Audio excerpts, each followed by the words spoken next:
발표를 시작하기에 앞서서 저희 서비스에 대해 간단한 영상을 시청하면서 발표를 진행해 보도록 하겠습니다.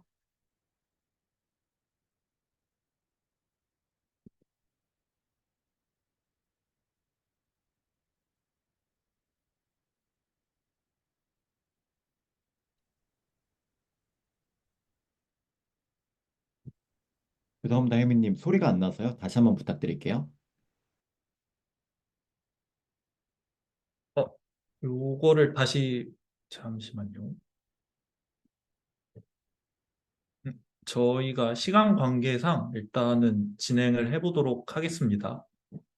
그래서 저희가 이렇게 편리한 곰튜브 서비스를 만들기 위해서 저희는 프로젝트 내에서 집중한 것이 두 가지였는데요. 첫 번째로는 지속 가능한 서비스를 만들어서 최소한 우리만 일해도 이 서비스를 사용할 수 있도록 하는 것이 중요하다 생각하였습니다. 우리라도 만족하면서 사용을 한다면 6주가 끝나더라도 서비스를 지속적으로 관리할 이유가 될 것이라고 생각을 했습니다. 그래서 저희는 기술을 프로젝트에 녹이는 것이 아닌 프로젝트를 하면서 마주하는 문제를 기술로 해결하고자 하였습니다. 두 번째로는 협업보다 현업 같은 환경입니다. 지속적인 서비스를 만들기 위해서 사이드 프로젝트를 넘어 저희는 더 현업과 가깝게 진행해 보고자 하였습니다. 저희는 지라를 이용한 플래닝 포커 방식을 사용을 했는데요. 모두가 해당 작업 시간이 얼마나 걸릴지 각자 예상한 소요 일정을 미리 이야기하지 않고 동시에 댓글로 해당 소요 시간을 적고 난 후 적절한 시간을 맞추는 과정을 의미합니다. 사진을 보면 1시간, 2시간의 시간이 많이 나왔는데요. 나는 왜 이만큼의 시간이 걸릴 것 같은지 의견을 서로 나누면서 적절한 시간을 맞춰서 해당 태스크에 시간을 배정하도록 할 수 있습니다. 이를 통해 팀의 생산성을 직접적으로 측정할 수 있고 팀을 이해하며 할 수 있는 과정이 되었습니다. 또한 저희는 6주 동안 저희만의 작은 3주의 사이클을 만들었습니다. 작은 3주의 사이클 속에서 프리알파를 빠르게 배포하며 저희가 가진 문제점들을 찾고 해결하고자 하였습니다. 그 결과 저희는 6주 동안 다음과 같은 문제들이 많이 있었는데요. 저희가 이 중에서 오늘 소개해드리고자 하는 내용이 코드 리뷰와 팀 문화, 사용자에게 지속적인 서비스를 제공하기 위해 노력한 것, 그리고 비디오 업로드와 인코딩, 이 세 가지에 대해서 정리해 이야기해 보려 합니다. 여기에 나와 있는 나머지 글들은 모두 팀 블로그에 남겨져 있으니 궁금하신 내용이 있다면 확인 부탁드리겠습니다. 저희 팀에서 첫 번째로 소개해주고 싶은 것이 바로 이 팀 문화인데요. 프로젝트를 수행하다 보면 의사결정을 해야 하고 상대방을 설득해야 될 일이 자주 발생을 합니다. 저희는 여기서 함께 자라기라는 책에서 나온 상대방을 설득할 때 가장 큰 영향을 미치는 것은 상대방에 대한 호감이라고 생각을 했습니다. 가장 좋은 관계일 때 팀의 성장과 생산성이 향상된다고 생각을 하였죠.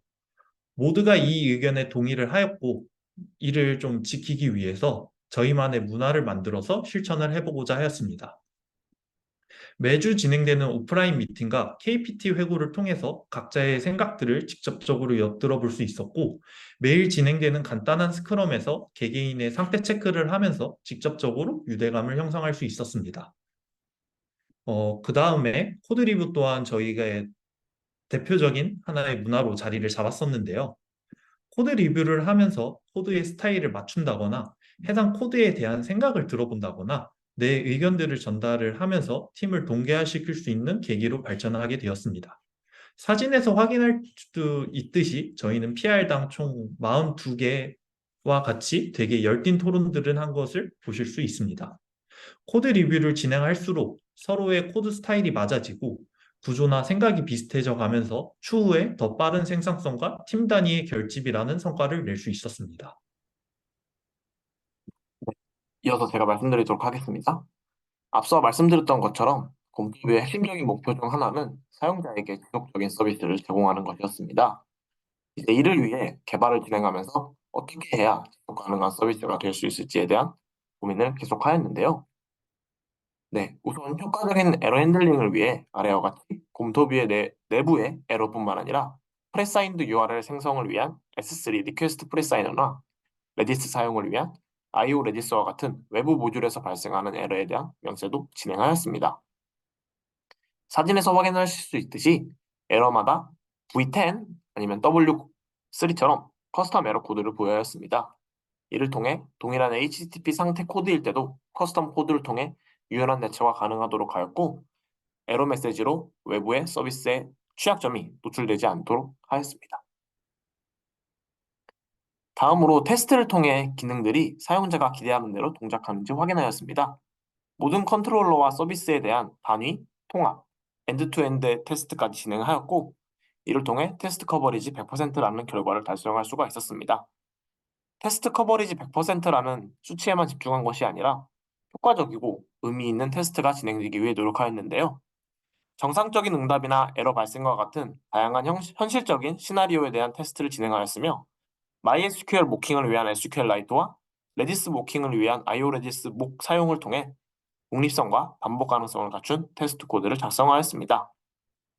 이러한 작업들을 통해 테스트 코드 작성 후에 추가된 새로운 기능 구현이나 리팩토링과 같은 작업에 대해서 코드를 변경하더라도 기존 동작이 깨지지 않는지 또는 예상하지 못한 오류가 존재하는지에 대해서도 쉽게 확인할 수가 있었습니다. 실제로 서비스 개선을 위해 JWT 토큰을 관계형 데이터베이스가 아닌 레디스에 저장하도록 로직을 개선하였는데, 이제 개선 과정에서 조건절의 분기가 제대로 처리되지 않아서 발생한 문제들이 있었는데요. 이제 이런 경우들을 테스트 코드를 통해서 손쉽게 어느 부분에서 발생하는지 확인할 수가 있었습니다. 그리고 저희는 또 안정적인 서버를 구축하기 위해 다양한 방법들을 시도해 보았습니다. 우선 처음엔 메모리 수압 설정과 도커에 unless stop 옵션을 부여해서 컨테이너의 다운을 방지하려 하였는데요. 이제 그럼에도 불구하고 3분에서 30분 사이의 짧은 시간 안에 주기적으로 서버가 다운되는 현상이 있었습니다. 이제 이에 대한 원인 파악을 위해서 EC2 자체의 시스템 로그를 확인해 보니까 컨테이너가 이제 OOM 킬러에 의해 다운되었음을 확인할 수가 있었습니다. 그래서 이제 OOM 킬드를 디세이블하여서 해결하려고 하였는데, 또 이렇게 진행하게 되면 OOM 킬러가 더 이상 할당할 메모리를 탔지 못해서 이제 예기치 못한 동작과 성능 저하가 발생할 수 있어서 이제 또 시스템 크래시와 같은 더 큰 중대한 문제가 발생할 수 있겠다고 생각이 되었기 때문에 이제 최종적으로는 컨테이너 자체의 메모리 수압을 할당하여서 실행함으로써 OOM 킬이 발생하지 않도록 하였습니다. 그리고 마지막으로 저희 부하 테스트를 진행한 사진인데요.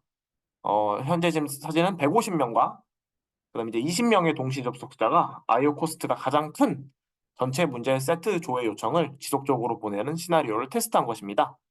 이제 테스트 결과 150명의 지속적인 요청도 이제 메모리상의 큰 문제 없이 잘 처리할 수 있음을 알 수 있었습니다. 하지만 이제 요청당 응답 속도가 0.7초 정도로 너무 느려서 사용자들의 서비스 이용에 차질이 있을 것이라고까지 체크를 할 수 있었고요. 이제 반면 20명에서 50명의 경우에는 0.3초 정도로 의미 있는 서비스를 제공할 수 있을 거라고 판단하였습니다. 결론적으로는 배포 초기에 3분에서 30분 사이의 수명으로 주기적으로 다운되던 컨테이너가 150명의 사용자의 초당 약 210회의 요청까지 받아들일 수 있는 제한된 리소스로 최대한 안정적인 서비스 환경을 조성할 수가 있었습니다. 네, 다음으로 곰터뷰 서비스에서 가장 큰 이슈였던 비디오 저장과 인코딩을 구현하면서 겪었던 문제와 해결 과정에 대해 공유드리겠습니다. 곰터뷰는 웹 API를 통해서 영상 녹화를 하고 있는데요. 크롬 브라우저에서 웹 API를 사용해 영상을 녹화하면 웹앱 확장자로 저장이 됩니다. 하지만 iOS 사파리에서는 웹앱 형식이 아예 지원되지 않는다는 이슈를 발견했는데요. 사파리뿐만 아니라 iOS의 모든 브라우저 또한 웹앱이 지원되지 않았습니다.